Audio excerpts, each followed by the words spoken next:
ಆತ್ಮೀಯ H16 news ಅರ್ಥಾತ್ ಹೇ ಸೀತಾರಾಮಗೆ ಸ್ವಾಗತ. ನಾನು ನಿಮ್ಮವ MI ಅಥವಾ ಮಲ್ಲಪ್ಪ ಜೋತಾವಾರು. ಆದ್ಮೇಲೆ ಈಗ ತಾವು ದಿನ ಸುದ್ದಿಗಳನ್ನ ಅದರ ಜೊತೆಗೆ ವಿಶೇಷತೆಗಳನ್ನ ನೋಡ್ತಾ ಹೋಗಿ ವಿಶೇಷ ಈ ಮೊದಲನೇ ಸುದ್ದಿಯನ್ನು ನೋಡಿ. ಏನು ಇವತ್ತಿನ ದಿವಸ ನಮ್ಮ ದೇಶದಲ್ಲಿ 24ನೇ ವಾರ್ಡು 25ನೇ ವಾರ್ಡ್ಗೆ ಡಬಲ್ ರಸ್ತೆ ಆಗ್ತಾಯಿದೆ. ನಮ್ಮ ಕ್ಷೇತ್ರದ MLA ಸಾಹೇಬರು ಒಳ್ಳೆಯ ಒಂದು ರಸ್ತೆಯನ್ನು ಮಾಡಿಸಿ ಜನಕ್ಕೆ ಓಡಾಡಲಿಕ್ಕೆ ಅವಕಾಶ ಮಾಡಿಕೊಟ್ಟಿದ್ದಾರೆ.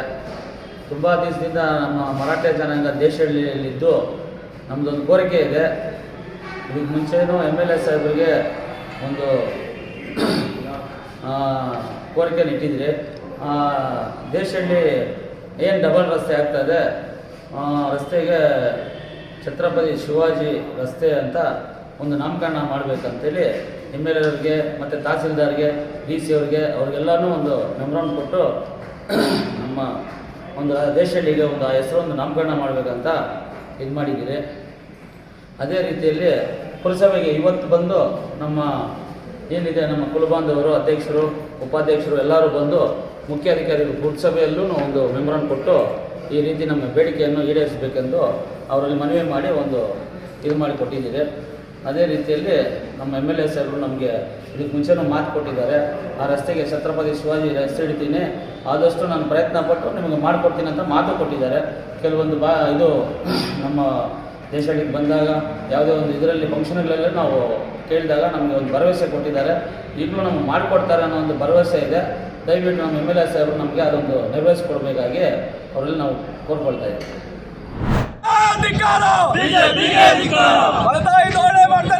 ಬಿಜೆಪಿ ಪಕ್ಷಕ್ಕೆ ಸರ್ಕಾರಕ್ಕೆ ನಿರ್ಮಲಾ ಸೀತಾರಾಮನ್ ಜಿ ಅವರಿಗೆ ಧಿಕ್ಕಾರ.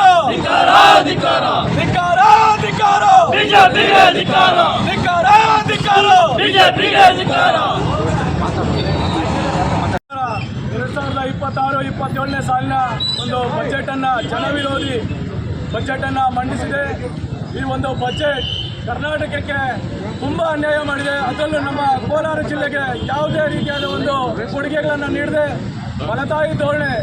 ನಮ್ಮ ಕೋಲಾರ ಜಿಲ್ಲೆ ಬರಗಾಲ ಪೀಡಿತ ಪ್ರದೇಶವಾಗಿದ್ದು ಈ ಒಂದು ಕೋಲಾರ ಜಿಲ್ಲೆಗೆ ಯಾವುದೇ ರೀತಿಯಾದ ನೀರಾವರಿ ಯೋಜನೆಗಳಿಗೆ ಯಾವುದೇ ಒಂದು ಹಣವನ್ನಾಗಲಿ ಮೀಸಲಿನಾಗಲಿ ಅನುದಾನವನ್ನು ಕೊಡದೆ ಕೋಲಾರ ಜಿಲ್ಲೆಗೆ ಸಂಸದರು ಏನಿದ್ದಾರೆ ಅವರು ನಮ್ಮ ಕೋಲಾರ ಜಿಲ್ಲೆಗೆ ಈ ಬಾರಿ ಚೊಂಬನ್ನು ಕೊಟ್ಟಿದ್ದಾರೆ. ಅದೇ ರೀತಿ 17 ಜನ NDA ಸಂಸದರು ಏನಿದ್ದಾರೆ ಅವರು ಕೂಡ ನಮ್ಮ ಕರ್ನಾಟಕಕ್ಕೆ ಆ ಥರ ಅನ್ಯಾಯವನ್ನು ಸಂಸತ್ನಲ್ಲಿ ಪ್ರತಿಧ್ವನಿಯನ್ನು ಎತ್ತದೆ ಕೇಂದ್ರ ಸರ್ಕಾರದ ತಾಳಕ್ಕೆ ತಕ್ಕಂತೆ ಕುಡಿಯುತ್ತಾ ಮೌನವಾಗಿ ಇರುವ ಮುಖಾಂತರ ಕರ್ನಾಟಕಕ್ಕೆ ಆಗ್ತಿರುವಂಥ ಅನ್ಯಾಯವನ್ನು ಯಾರು 17 ಜನ ಸಂಸದರು ಪ್ರತಿಭಟಿಸದೆ ಮೌನವಾಗಿರುವ ಮೂಲಕ ಕರ್ನಾಟಕಕ್ಕೆ ಚೊಂಬು 3 ನಾಮ ಇದನ್ನು ತಂದುಕೊಟ್ಟಿದ್ದಾರೆ. ಮುಂದಿನ ದಿನಗಳಲ್ಲಿ ಈ 17 ಜನ ಸಂಸದರು ಕೇಂದ್ರ ಸರ್ಕಾರದ ವಿರುದ್ಧ ಪರವಾಗಿ ಮಾತಾಡಿ ನಮ್ಮ ರಾಜ್ಯ ಸರ್ಕಾರದ ಪರವಾಗಿ ಮಾತಾಡಿ ನಮಗೆ ಬರಬೇಕಾಗಿರುವಂಥ ಅನುದಾನಗಳನ್ನು ಇನ್ನೂ ಹೆಚ್ಚಿನ ರೀತಿಗೆ ಬಿಡುಗಡೆಗೊಳಿಸಿದ್ದಲ್ಲಿ NSY ಹಾಗೂ ಯುವ ಕಾಂಗ್ರೆಸ್ ಹಾಗೂ ಮುಂದಿನ ಹಂತಗಳಲ್ಲಿ ಕಾಂಗ್ರೆಸ್ ಪಕ್ಷ ಇಡೀ ರಾಜ್ಯಾದ್ಯಂತ ಪ್ರತಿಭಟನೆಯನ್ನು ಹಮ್ಮಿಕೊಳ್ಳುವ ಮೂಲಕ ಕೇಂದ್ರ ಸರ್ಕಾರಕ್ಕೆ ತಕ್ಕ ಒಂದು ಪಾಠವನ್ನು ಕಲಿಸಬೇಕಾದಂಥ ಈ ಒಂದು ಪ್ರತಿಭಟನೆ ಮೂಲಕ ಎಚ್ಚರಿಕೆಯನ್ನು ಕೊಡ್ತಾ ಇದ್ದೇವೆ. ನಮಸ್ಕಾರ. ಇಂಥವೇ 11 ಕೆಲವೊಂದು ನಿಯಮಗಳು ನೇಮಕ ಮಾಡಿರ್ತಕ್ಕಂಥದ್ದು. ಅದು ಬಿಟ್ಟರು ದೊಡ್ಡದು ಇಲ್ಲೇನು ಬದಲಾವಣೆ ಮಾಡಕ್ಕಂತಕ್ಕಂಥ ಕಾಯ್ದೆ ಏನು ಮಾಡಲಿಲ್ಲ.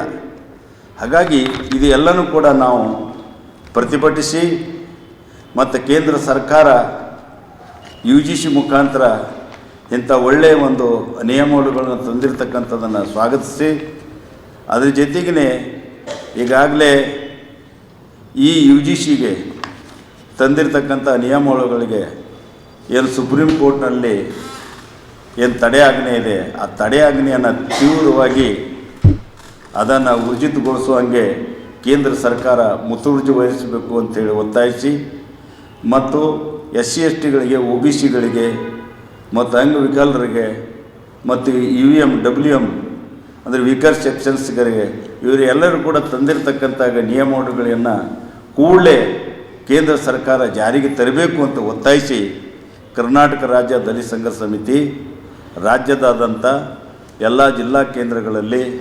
9/2/2026 ರಾಜ್ಯದ ಎಲ್ಲ ಜಿಲ್ಲಾ ಕೇಂದ್ರಗಳಲ್ಲಿ ಪ್ರತಿಭಟನಾ ಮೆರವಣಿಗೆ ಧರಣಿ ಮಾಡೋದ್ರ ಮುಖಾಂತರ ಜಿಲ್ಲಾಧಿಕಾರಿಗಳ ಮುಖಾಂತರ ಪ್ರಧಾನಮಂತ್ರಿಗಳಿಗೆ ಮತ್ತು ಮಾನವ ಸಂಪನ್ಮೂಲ ಕೇಂದ್ರದ ಸಚಿವರಿಗೆ ನಾವು ಮನವಿಯನ್ನು ಸಲ್ಲಿಸ್ತಕ್ಕಂಥ ಕಾರ್ಯಕ್ರಮವನ್ನು ಹಮ್ಮಿಕೊಂಡಿದ್ದೀವಿ.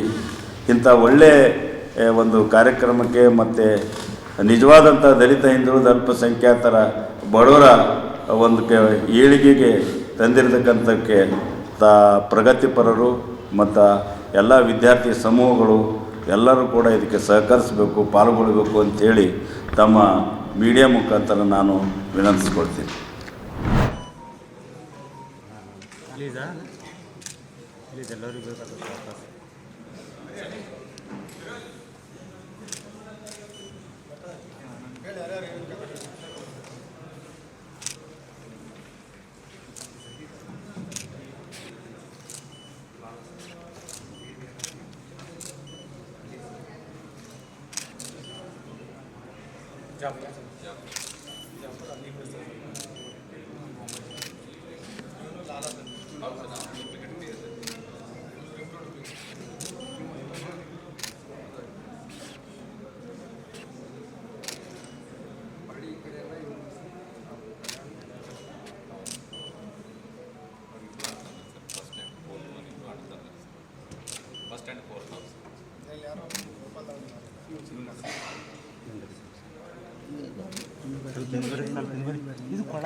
ತಾವೆಲ್ಲ ಇಲ್ಲಿವರೆಗೆ ಸುದ್ದಿಗಳನ್ನು ನೋಡಿದಿರಿ, ಜೊತೆಗೆ ವಿಶೇಷ ಘಟನೆಗಳನ್ನು ಸಹ ನೋಡಿದಿರಿ. ಅದು ನಿಮ್ಗೇನು ಅನ್ನಿಸ್ತು? ನಿಮಗೆ ಲೈಕ್ ಮಾಡಿರಿ, ಶೇರ್ ಮಾಡಿರಿ, ಕಾಮೆಂಟ್ ಮಾಡಿರಿ, ಜೊತೆಗೆ ಸಬ್ಸ್ಕ್ರೈಬ್ ನಿಲ್ಲಿಸ್ಬೇಡ್ರಿ. H16 ನ್ಯೂಸ್ ಅರ್ಥಾತ್ ಸಿದ್ದರಾಮಯ್ಯ ಸತ್ಯದ ಕೈಗನ್ನಡಿ ವಂದನೆಗಳು.